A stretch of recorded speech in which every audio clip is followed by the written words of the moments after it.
Hey everyone, and welcome back to our YouTube channel. This video will be a tutorial on how to use Gemini AI in Bard, the AI chatbot that recently received its biggest update ever, a brand new AI model called Gemini. So essentially I'm going to be covering some of the best ways so that you can get the most out of Google Bard now that it's powered by Gemini. So without much further ado, let's get started.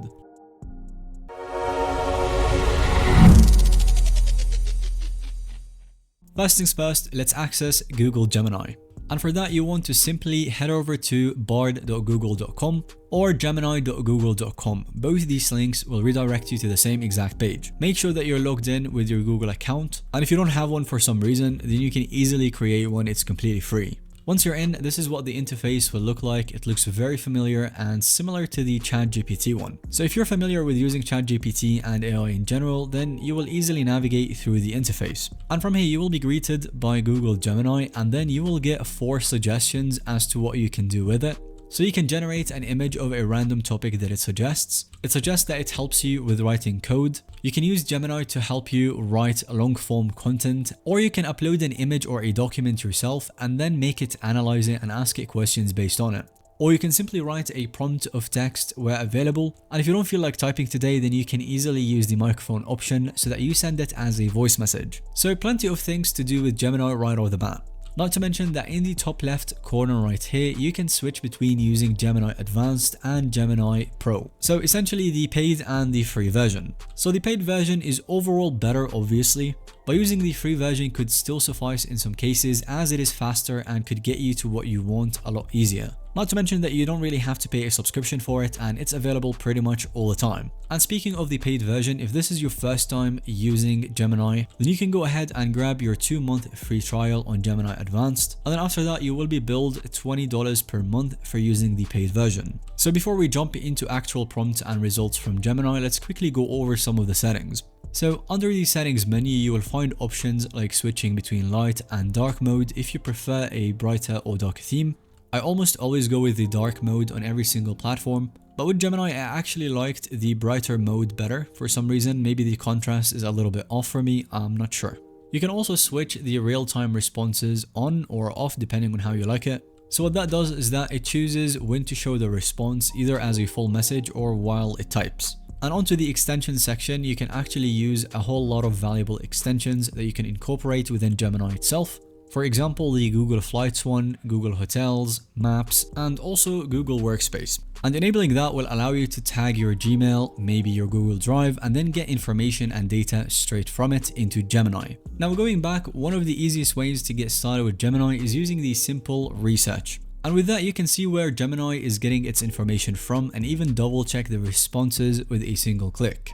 And this is, in my opinion, a unique feature that sets Gemini apart from other AI models, as this allows you to fact check without having to prompt the model to do the work for you.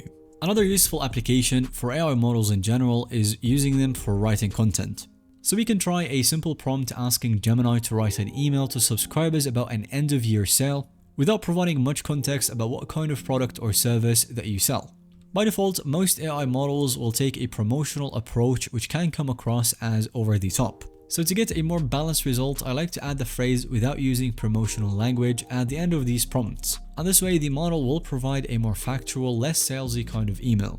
Now another one of my favorite features of Gemini is the ability to modify your responses with a single click. So at the bottom of every response, you will see options to make the text simpler, more casual, or more professional. With the other models like ChatGPT, you would have to explicitly ask for a shorter or longer format in a different kind of prompt. So Gemini's one-click modification is not only convenient but also incredibly fast, outpacing even ChatGPT 4 in terms of speed.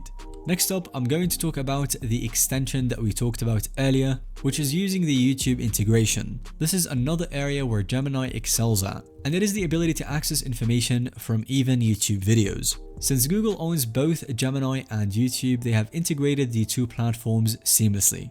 By searching for a YouTube video within Bard, you can quickly find relevant videos and even ask Bard to recap specific parts, like for example a recipe from a cooking video if you don't want to watch the full thing. And this can save you a lot of time, obviously, from having to watch the entire video yourself. Just make sure that you have the YouTube extension turned on, as I showed you earlier, so that you can get the most out of this feature.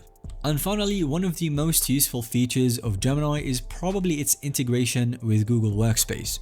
So again, if you have the Google Workspace extension enabled and connected, then Gemini can analyze your emails and Google Drive documents as long as you're using the same Gmail account that we signed into earlier. For example, you can ask Gemini how many emails you've received today, and it will scan your entire inbox and provide a list of the emails, along with their subjects and even content. You can then ask them follow-up questions like whether you have any emails that are urgent or have deadlines, and Bard will go through your entire inbox so that it can analyze the content and provide answers. Again, this doesn't only work for recent emails, but also your entire inbox. Similarly, Gemini can access your Google Drive and provide information about your own documents, so you can ask for a recap of your latest Google Doc and Gemini will summarize it for you. You can even click on the document link that it shows so that you can open it directly from Gemini. Now, as an additional tip, if you want to listen to Bard's responses, then you can click the listen button. Gemini will read the response aloud using a significantly improved voice model that sounds so much more natural than the previous iterations in Bard. This feature is currently only available on the mobile version of ChatGPT, so it's a very nice addition to have in Gemini.